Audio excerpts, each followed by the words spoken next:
তাকে সে মুমিন। আল্লাহ তাআলা 5টা আয়াতের মধ্যে এই মুমিনের পরিচয় তুলে ধরেছে।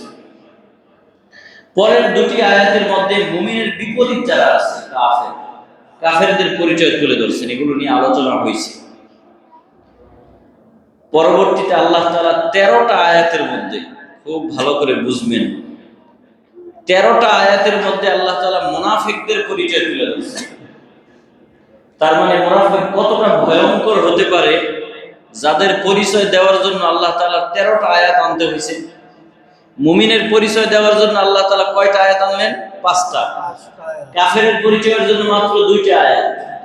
মানে এদেরকে চিনা একবারে সহজ, কারণ এরা ছলছাতুরি করে না। যা আছে, তাদের আইডেন্টিটি যা আছে সেটাই মানুষের সামনে পেশ করে। হিন্দুরা বলে আমরা হিন্দু, খ্রিস্টানরা বলে আমরা খ্রিস্টান, ইহুদিরা বলে আমরা ইহুদি, বৌদ্ধরা বলে আমরা বৌদ্ধ ধর্মের অনুসারী। মানে কোনো ভিতরে পেশবুঝ নাই, যা আছে তাই বলে।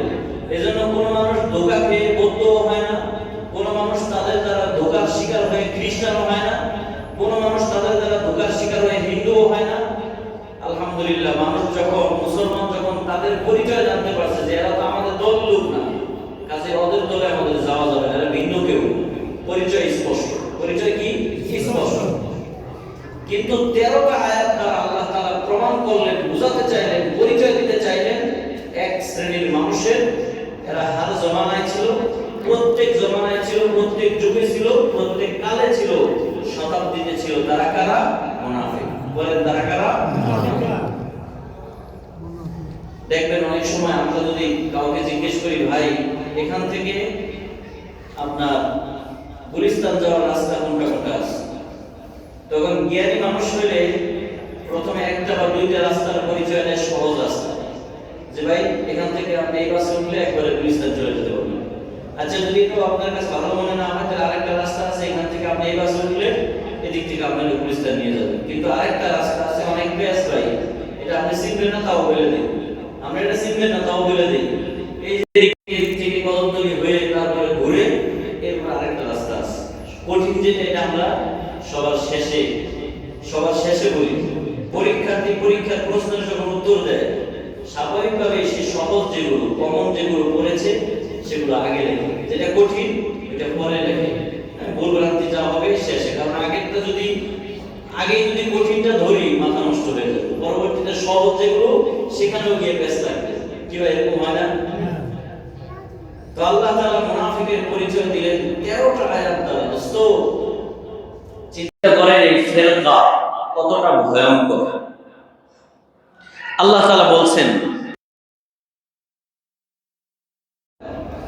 বিসমিল্লাহির রহমানির রহিম, ওয়া মিনান নাসি মান ইয়াকুলু আমান্না বিল্লাহি ওয়া বিল ইয়াউমিল আখির ওয়া মা হুম বিমুমিনিন। মানুষের মধ্যে কিছু মানুষ এমন আছে যারা বলে যে আমরা আল্লাহর উপরে ঈমান আনি এবং আখিরাতের দিবসের উপরে ঈমান আনি, ওয়া মা হুম বিমুমিনিন, কিন্তু বাস্তবিক অর্থে ওরা মুমিন নয়। মুখে বলে কিন্তু ভেতরে ঈমানের কোনো লক্ষণ নাই। এরা মুনাফিক। এরা কি? ঈমান 3 জিনিসের নাম। ঈমান কয় জিনিসের নাম? 3 জিনিসের নাম। এক নম্বর হলো ইকরার বিল লিসান। ইকরার বিল লিসান, জবান দিয়ে স্বীকার করা, আমি আল্লাহকে মানি, আমি মুহাম্মদুর রাসূলুল্লাহকে মানি, লা ইলাহা ইল্লাল্লাহ মুহাম্মদুর রাসূলুল্লাহ। কালিমার এই দুটো অংশকে জবান দিয়ে স্বীকার করা। 2 নম্বর তাসদীক বিল জিনান, অন্তর দিয়েও সত্যায়ন করা, অন্তর দিয়ে এই কথা বলা যে আল্লাহ আমি যেমনই ভাবে মুখে বলছি ঠিক তেমনই ভাবে আমার অন্তর দিয়েও বললাম, আমার অন্তরও এই কথার স্বীকৃতি দেয় যে আমার আল্লাহ একজন, আর আমার নবী শেষ নবী হিসেবে আমি একজনকে মানি, তিনি কে? মুহাম্মদ সাল্লাল্লাহু আলাইহি ওয়াসাল্লাম। 3 নম্বর আমল বিল জিনান, আমল বিল আরকান, অর্থাৎ ইসলামের যে বিধিবিধানগুলো আছে শুধু আল্লাহরে মুখ দিয়ে মানলাম, কলব দিয়ে মানলাম, রাসূলকে মুখ দিয়ে স্বীকার করলাম, কলব দিয়ে স্বীকার করলাম, কোন আমলের ধার ধারলাম না, আমলের আশপাশেও গেলাম না, নামাজ পড়লাম না, রোজা করলাম না, হজ করলাম না, জাকাত দিলাম না, মিথ্যা বলা থেকে বেঁচে থাকলাম না, সুদ ঘুষ খেলাম, জুলুম করলাম, অন্যায় করলাম, মা বাবার নাফরমানি করলাম, তাহলে বোঝা গেল আপনি মুখে যতই বলেন যে আপনি মুমিন, প্রকৃত অর্থে আপনি মুমিন হতে পারেন না। আমার ভাইয়ের, আমার বন্ধুরা, তাহলে বলতেছিলাম আল্লাহ তাআলা প্রথমে মুমিনদের পরিচয় তুলে ধরেছেন 5টা আয়াতের মধ্যে, তারপরে 2 আয়াতের মধ্যে আল্লাহ তাআলা ডাইরেক্ট কাফের যারা আছে তাদের পরিচয় তুলে ধরেছেন, তারপরে আল্লাহ রাব্বুল আলামিন 13টা আয়াতের মাধ্যমে মুনাফিকদের পরিচয় দিয়েছেন। দোস্ত, এই 13টা আয়াতের মধ্যে নয়, বরং আপনি কোরআন ঘেটে দেখেন, কোরআনে কারীমের একটা সূরা আছে, সূরা মুনাফিকুন। মুনাফিকদের নামে আল্লাহ তাআলা একটা স্বতন্ত্র সূরা অবতীর্ণ করেছেন। তার মানে আল্লাহ তাআলা কেমন যেন বোঝাতে চাইলেন, এদেরকে চেনা তুমি যত সহজ মনে করো, বাস্তবে তাদেরকে চেনা এত সহজ নয়।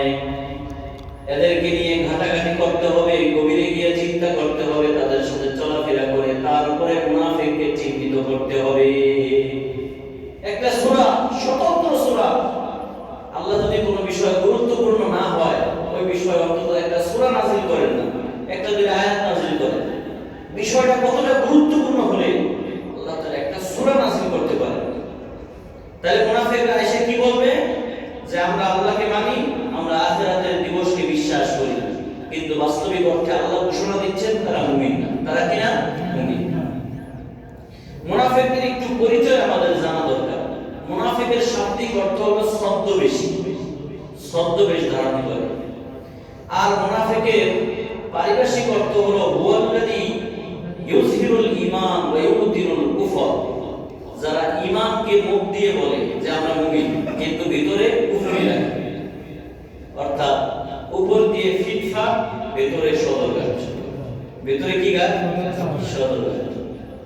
মুখে যেটা কয়, অন্তরে এটা লালন করে না। আল্লাহ তাআলা কোরআনে বলছেন, ইযা জাআকাল মুনাফিকুনা ক্বালু নাশহাদু ইন্নাকা লারাসূলুল্লাহ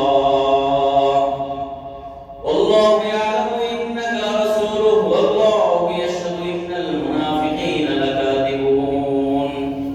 হে রাসূল, মুনাফিকরা আপনার কাছে এসে বলে আপনাকে আমরা রাসূল বলে বিশ্বাস করি, কিন্তু বাস্তবিক অর্থে তারা আপনাকে রাসূল বলে বিশ্বাস করে না, স্বীকার করে না। এটা শুধুমাত্র মুখ দিয়ে বলে, হয়তো মায়ের ঢাকার জন্য, মার থেকে বাঁচার জন্য, অথবা রাসূলুল্লাহর ভয়ে বলে, কিংবা সম্মানে বলে। বাস্তবিক অর্থে তারা রাসূলকে একজন প্রকৃত সত্যিকার রাসূল বলে মানে না।